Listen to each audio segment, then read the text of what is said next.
आइए सुनते हैं बैसाख की कहानी। एक राजा था, वह रोजाना गंगा स्नान करने जाता था।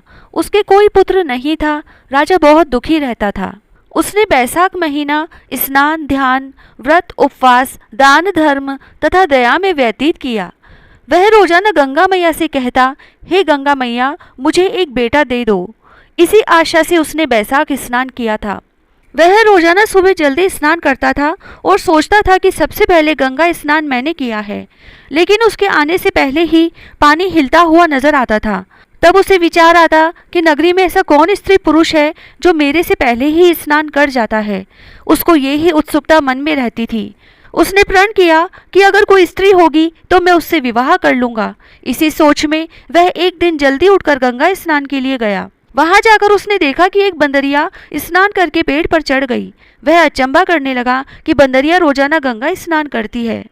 वह गंगा किनारे एक पेड़ पर रहती थी और राजा के आने से पहले ही स्नान कर लेती थी और गंगा मैया से कहती थी कि गंगा मैया, राजा को बेटा दो तो मुझे 7800 पोते देना। बंदरिया मनुष्यों की भाषा बोलती थी और राजा के कहते ही बोल देती। राजा बोलता, बैसाख भगवान, विष्णु भगवान, मुझे एक बेटा दो, तो बंदरिया बोलते कि मुझे 7800 पोते दो। भगवान ने दोनों की बात सुनी और दोनों को आशीर्वाद दिया। राजा ने विचार किया कि मैंने गंगा किनारे मन में संकल्प किया है तो मुझे उसे पूरा करना चाहिए, और सैनिकों को बुलाकर कहा कि जाओ, गंगा किनारे एक बंदरिया है, उसे लेकर आओ, मैं उससे विवाह करूंगा। राजा के सैनिक बंदरिया को ले आए। राजा ने आला गीला बांस कटाकर फेरे ले लिए और बंदरिया को महल में रख लिया। राजा के पहले से ही रानियां थी। वे सब रानियां बंदरिया से चिढ़ने लगी कि हमसे बच्चा नहीं हुआ, इसीलिए राजा बंदरिया से बच्चा चाहते हैं। अब बंदरिया महल में ही रहने लगी। बहुत दिन हो गए। कुछ दिनों बाद बैसाख महीना वापस आया। एक दिन राजा ने खाना खाकर आम की गुठली को वहीं छोड़ दिया। बंदरिया आई और उस गुठली को खा गई। उस गुठली से उसके गर्भ रह गया। यह बात पूरे राजमहल में फैल गई। जब बंदरिया को 7वां महीना लगा तो वह राजा से बोली कि मुझे बच्चा होगा तब मैं कैसे आवाज दूंगी, और मेरी आवाज से कोई आएगा भी नहीं। राजा ने उसकी बात सुनकर कहा कि तुम सही बोल रही हो। यह बात सोचकर राजा ने उसके महल में घंटी लगवा दी और बंदरिया से कहा, जब भी तुम्हें तकलीफ हो तब यह घंटी बजा देना, और उसके डोरी बांधकर बंदरिया के हाथ में पकड़ा दी। थोड़े दिनों बाद रानियां बंदरिया के महल में उससे मिलने गई तो घंटी को देखकर उससे सारी बात पूछी तो बंदरिया ने बताया कि राजा ने लगवाई है। रानियों ने विचार किया कि अगर इसको बच्चा हो गया तो हमारा मान घट जाएगा। इसी बात से परेशान होकर रानियों ने कहा कि घंटी बजाकर दिखाओ, राजा आते हैं या नहीं। बंदरिया ने रानियों के कहने से घंटी बजा दी। घंटी सुनकर राजा आए तो सभी रानियां हंसने लगी और सब ने राजा का मजाक बनाया और कहा कि राजा जी, जानवर की प्रवृत्ति होती है उछल कूद करने की। इसी उछल कूद में घंटी बजा देगी तो आप बार बार राज्यसभा छोड़कर आएंगे। राजा ने भी रानियों की बात का समर्थन किया कि सही कह रही है। उधर रानियों ने विचार किया कि जब इसको बच्चा होगा तो नदी में फिकवा देंगे और राजा से कह देंगे कि पत्थर हुआ है। रानियों ने यह बात दासियों को समझा दी। अब बंदरिया के बच्चा होने का समय आया। बंदरिया को पीड़ा होने लगी। तब उसने घंटी बजाई। घंटी की आवाज़ सुनकर राजा नहीं आए। राजा ने सोचा कि बंदरिया जानवर है, ऐसे ही बजा दी होगी, और राजा नहीं आए। उधर रानियों ने जब घंटी की आवाज़ सुनी तब दासी को बुलाकर बंदरिया के महल में गई और बंदरिया को समझाने लगी कि बच्चा होता है तब आंखों पर पट्टी बांधते हैं। बंदरिया ने भी ऐसा ही किया। अब उसके सुंदर सा राजकुमार हुआ। सभी रानियां चकित रह गई कि इतना सुंदर राजकुमार पैदा हुआ है। अब हमारा अपमान होगा और बंदरिया का मान बढ़ जाएगा। इसे नदी में फिकवा देते हैं और राजा से कह देंगे कि पत्थर हुआ है। रानियों ने दासी को एक लकड़ी का बक्सा दिया और बच्चे को उसमें रखवा कर कहा कि तुम इसे नदी में फेंक कर आ जाओ।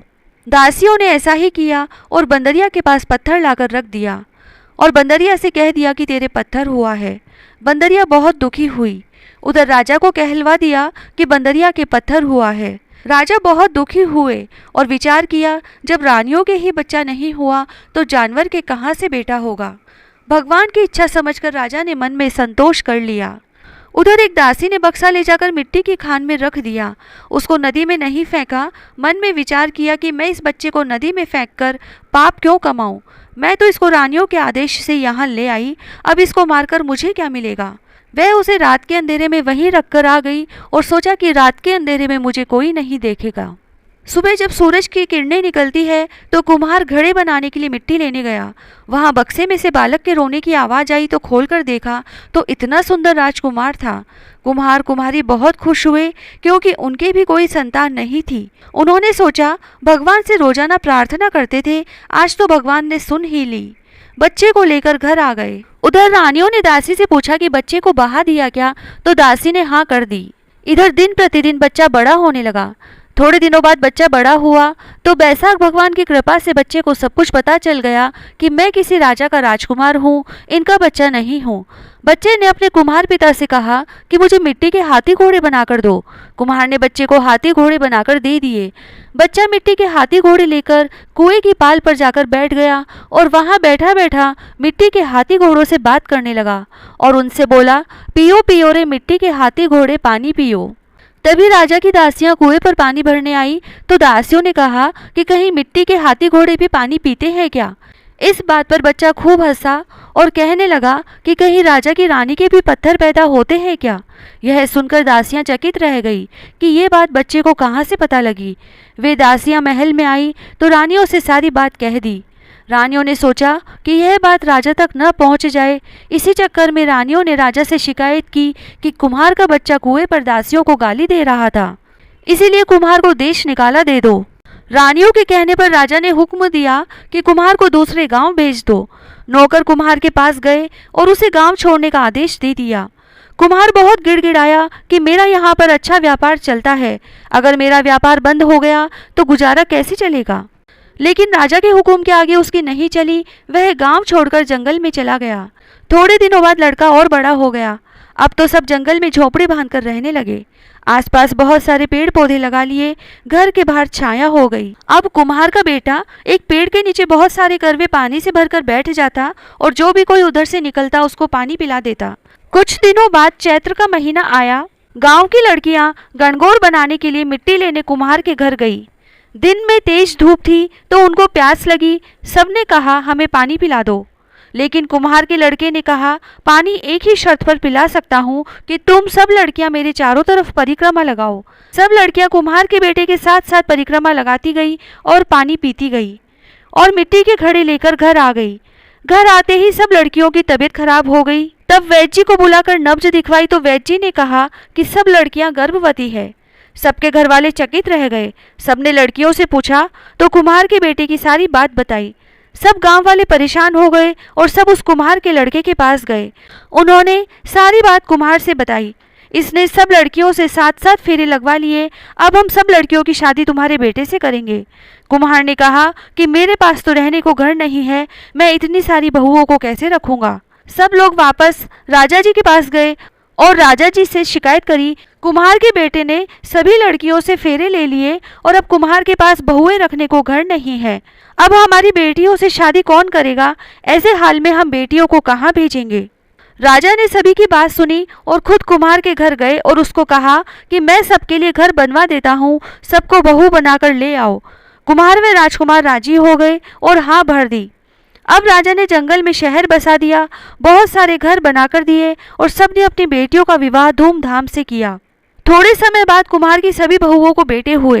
अब कुम्हार बहुत खुश हुआ कि कहाँ तो मेरे बेटा ही नहीं था और कहाँ भगवान की कृपा से इतने सारे पोते हो गए। अब राजकुमार कहने लगा, पिताजी आप दादा बन गए, इस खुशी में जग हेड़ा लगाएंगे। कुम्हार ने बात मान ली और पूरे गांव को न्योता दिया। राजा व रानियां, नौकर चाकर सबको बुलाया और अपनी माँ बंदरिया को भी बुलाया। राजकुमार ने बंदरिया के लिए रथ भेजा, गहने वस्त्र भेजे कि बंदरिया यह सब पहनकर रथ में बैठकर गाजे बाजे से आए और उसका सिंहासन भी सबसे ऊंचा लगवाया। अब सब गांव वाले आ गए, राज परिवार भी पूरा आ गया और बंदरिया भी रथ में बैठकर आ गई। अब बंदरिया को सबसे ऊंचे आसन पर बिठाया। यह देखकर सभी रानियां क्रोधित हो गई कि हमारी इज्जत कम कैसे करी, हमको नीचा आसन दिया। सबने राजा जी से कहा कि आपने कुम्हार की इतनी सहायता करी और इसने आपका सिंहासन नीचे लगवाया है, जबकि बंदरिया का आसन ऊंचा लगवाया है।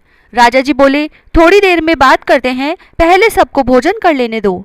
इधर राजकुमार ने सभी पत्नियों से कहा कि ये बंदरिया मेरी माँ है और मैं इसका बेटा हूँ और तुम सब इसकी बहुएं हो, इसीलिए सभी पत्नियां बच्चों को माँ की गोद में देती जाओ और पाँव छूती जाओ। सभी बहुएं बंदरिया को बच्चे गोद में देती गई और पांव छूती गई।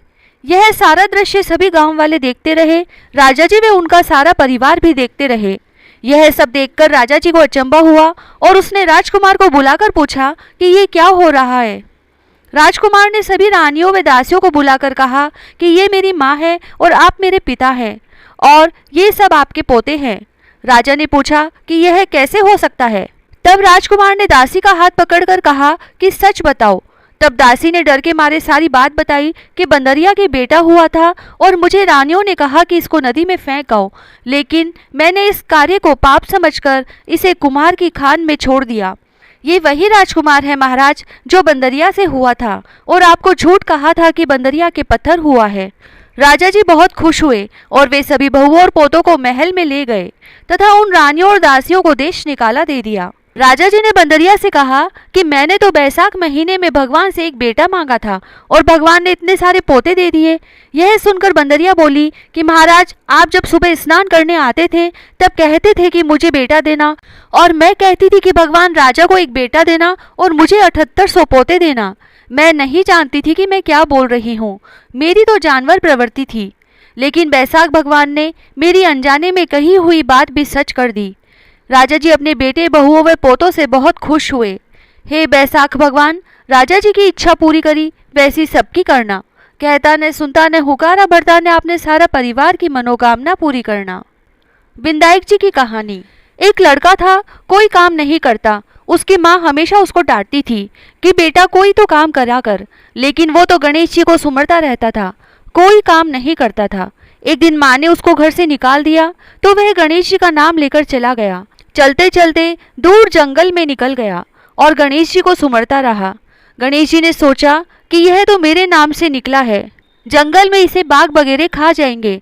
यह सोचकर गणेश जी प्रकट हो गए और लड़के से पूछा कि कहाँ जा रहा है। लड़के ने कहा, मैं गणेश जी से मिलने जा रहा हूँ। गणेश जी बोले कि मैं ही गणेश जी हूँ। लड़के ने कहा, मैं कैसे मानूं कि आप ही गणेश जी हो। गणेश जी ने कहा, तू मांग कर तो देख। लड़के ने कहा, जो मांगूंगा वो देंगे आप। गणेश जी ने कहा, एक बार में ही मांग लेना, बार बार नहीं दूंगा। तो लड़का बोला कि सोचने दो।